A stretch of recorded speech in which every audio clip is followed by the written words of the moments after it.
That's well under what I should be hitting.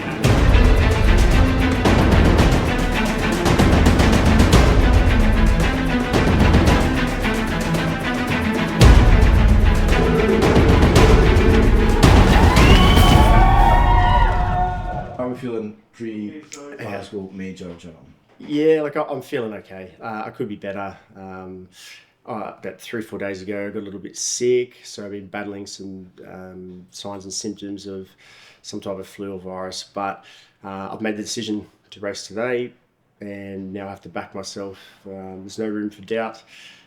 So yeah, and that's pretty much where I'm at right now. Talk us a bit about how Glasgow is different, how each race is different, right? Because I think people will have this misconception that every setup is exactly the same, so every race should be exactly the same, but it's not the case, right? They're often very different setups, different races, different locations, obviously. Yep, no, 100%. So basically at these elite races, you're getting the best athletes together, and the course is not going to, especially horses against horses, not the courses which will dictate who will win. So like today, I think we've got 4 laps. At other venues, it's 2 laps for the runs.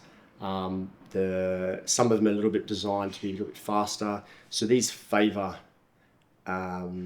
different types of athletes. So, for example, today 4 laps is a lot of corners. So this favours the people who aren't so fast because we don't have big long straights.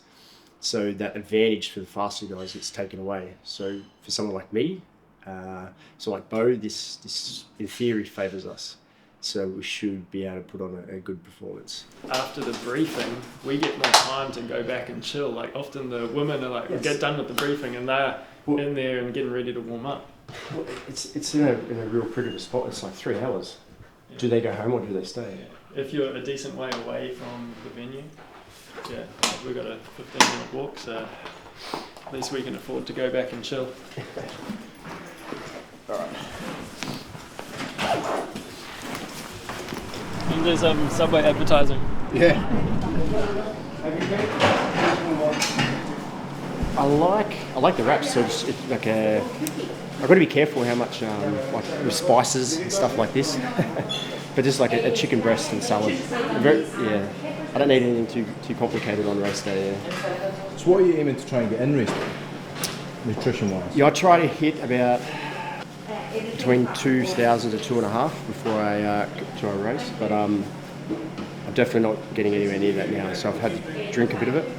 Something I learned is I never used to eat after a race, and then I started working with a nutritionist, and he advised me I need to get in 1,000 to 1,500 calories post-race, and so I started doing that, and my recovery was so much better. So much better.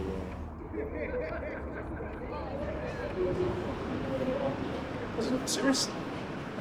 He's going to be searching a lot of people. Hey, Hey, how's it going? Recovered? I'm good enough. Okay, let's go for it. Like I did run yesterday. Heart rate's good. Hey, Nice. but yesterday seems to be normal. And once you warm it up and adrenaline and Then you forget it. It's not it's a cold, right? It's not a flu or. Okay. like I did the testing and all that. It's Okay. nothing, but it's in my head now. Yeah. Okay. So, but in my head, it's nothing. It's just if it's in the cardiovascular system. I know. So Much stress in the races, man, on the kids and everything.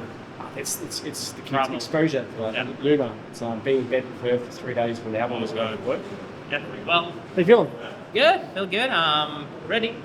I think I wanna try new things, new shoes. I'm interested to see what trying new things looks like. I want to try to go on broken on Volvos. What's your thoughts on 4 laps? It is what it is. Let's play the game. The thing is, like, you need to be in a race car, don't you? So It will be fun because we'll see each other many times. Either one lap or another, but in Manchester, it's the same. it gets confusing. Yeah, really? There's a lot of going around. Yeah, I know. That's but we don't have Roxanne in this case. We go straight to the workout. So And it's like say Manchester, it was just like literally it's like a 50-minute corridor, and that was but it'd be interesting, yeah. yeah, let's see how it will play there because the beginning will be sketchy, like too narrow, like very fast people turning, taking the inside. So It's aggressive, yeah, and then I think it got to be interesting. yeah, absolutely fine. I'm always backing myself. Maybe it's not. I should be taking a step back and being a bit safe. Have you looked at the video? Yeah, I've been in, it'd be good, like, some really good guarantees. This since here is this big. This is later. One lap, run straight away. Come back. So, they usually give us kit the day before, but it's really hit and miss with shorts. When you've got running shorts which go to your knees, it's probably not ideal.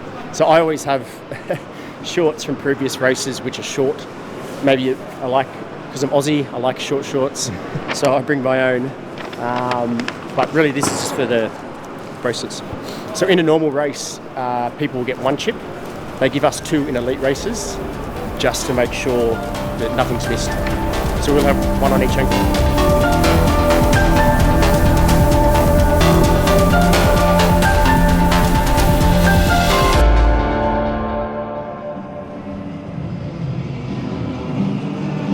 The most technical movement would be the sled pull.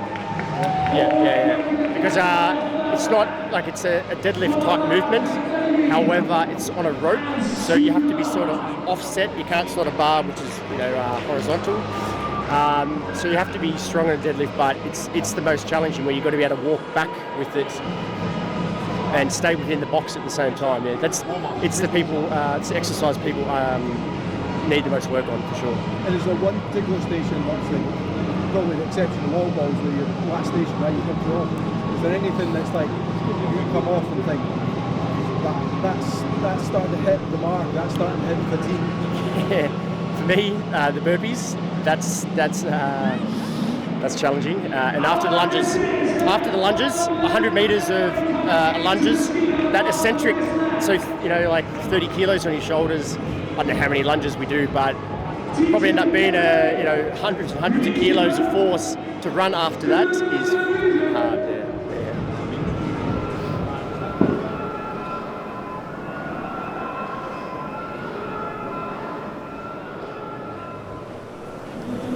It's really important that you don't forget these once they give them to you.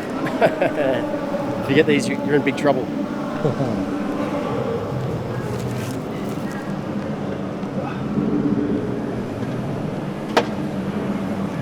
Is there a footwear of choice, or is it just? So, I like the Sauconys. I like the older model, but with me, I wear athletics. This makes it very difficult for me to find shoes, because what happens is these make my foot sit higher in the shoe, so my heel wants to come out. Yeah, so these ones fit, Brooks fit, but there's not a lot of other shoes. Yeah, but I can actually find to fit me, so I'm handicapped. Hey, Good to see you, mate. Good to see you. How you feeling? Okay? How's the chest? Good enough, mate. Good enough. Yeah. I'm starting the race. I'm confident. Yeah. Like once you get going and warmed up, and the excitement and the crowd, and then it's sled's moving well, so it's good. It's not going to dent me heaps. Yeah. Like Lots of tons in the course as well, suits you. There's pros and cons to everything. Yeah. Like the slower sleds help me a little bit when I'm healthy, but now thinking about it, it's more stress on the nervous system, right? So when they're moving a bit faster, maybe it's not going to dent me so much. So How do you like the Glasgow weather? Cold? mate, I went for a run yesterday, and I didn't bring my running shirt, so I've got a couple of singlets on, my beanie on, fucking freezing, and then there's people out there in shorts, no shirt on. What the fuck?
Yeah.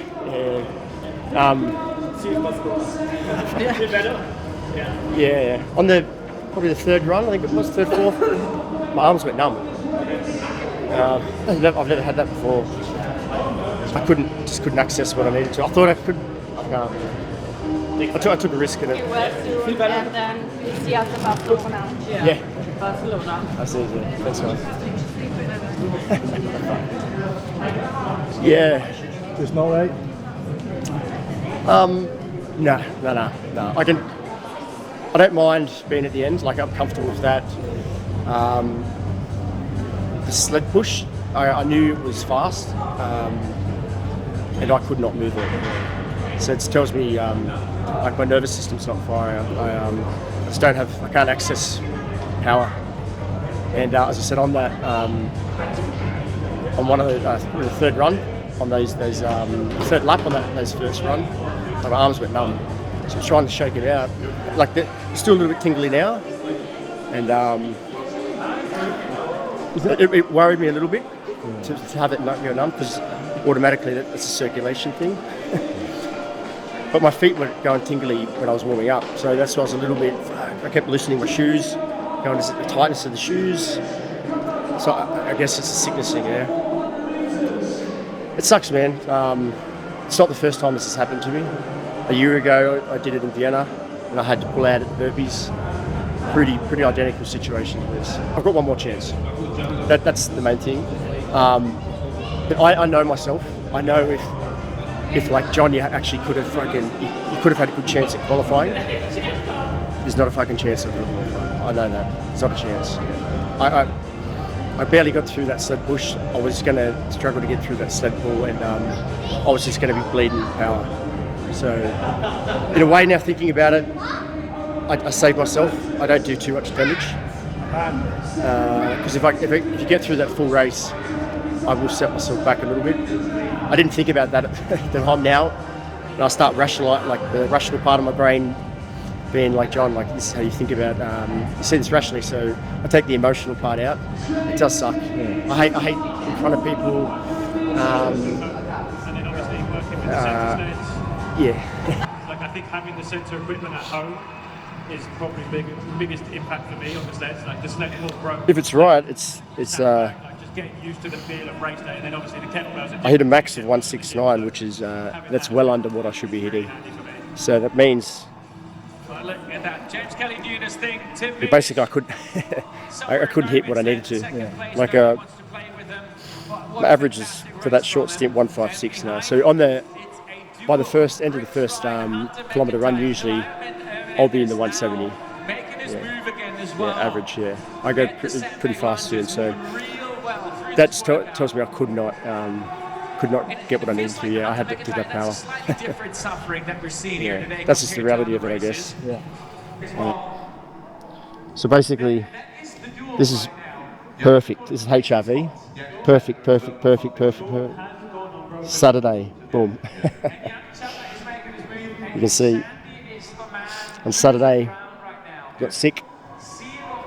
So the lead up for the last month's been perfect. Vegas, Poland, everything's gone a dream, and then that happens. This is just life, yeah. It's life.